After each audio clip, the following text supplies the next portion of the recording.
ஆதியாகமம் 13:17. நீ தேசத்தின் நீளம் எம்மட்டோ அம்மட்டும் நடந்து திரும்பி நான் அதை உனக்கு தருவேன்.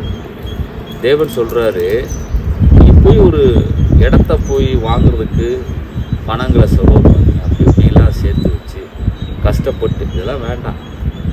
தேவனை விசுவாசிக்கிறவன் உலகத்தை ஜெயிப்பான். அதான் வாக்கு தத்துவம்.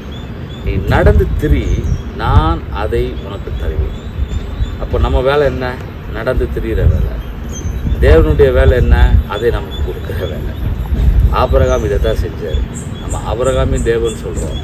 ஆபிரகாம் என்ன செய்தாரோ அதை நம்ம செய்ய மாட்டேங்கிறோம். ஆபிரகாம் சொல்கிறாரு, அவர் சொன்ன வாக்கு தத்தத்தை அவர் அப்படியே விசுவாசித்தார். அவர் நடந்து திரிஞ்சார். ஆண்டவர் அதை அவருக்கு கொடுத்தார். இன்றைக்கி நாம் ஆபிரகாமின் தேவனை தெய்வமாக கொண்டிருக்கோம். இந்த பூமி தேவனுடைய, வானமும் பூமியும் தேவனுடைய, பொன்னும் வெள்ளியும் தேவனுடைய. நீ நடந்து திரி, நான் அதை உனக்கு தருவேன். வீடு இல்லைன்னா கவலைப்படாதீங்க, இடம் இல்லைனாலும் கவலைப்படாதீங்க. எந்த ஏரியாவில் வேணுமோ அந்த ஏரியாவில் நடந்து திரிங்க. அந்த இடத்த பார்த்து சொல்லுங்கள், இந்த இடத்துல நான் கால் மிதிச்சிருக்கிறேன், நடந்து திரிஞ்சிருக்கிறேன். ஆபிரகாமுடைய தேவனுடைய தேவன் இடத்தை எனக்கு அவர் தந்து விட்டார் அப்படின்னு நான் விசுவாசிக்கிறேன். சொல்லுங்கள், கொஞ்ச நாள் கழித்து அதே இடத்துல நீங்கள் வீட்டை கட்டுவீங்க.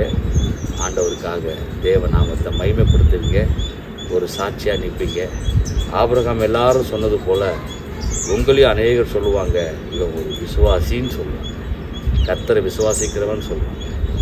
இது எப்படி இருக்குது? தேவனுடைய வாக்கு தத்துவம் அருமையானது. அது பொய் சொல்லாது, அது ஜீவன் உள்ளது, அது நிறைவேறக்கூடிய. God bless you.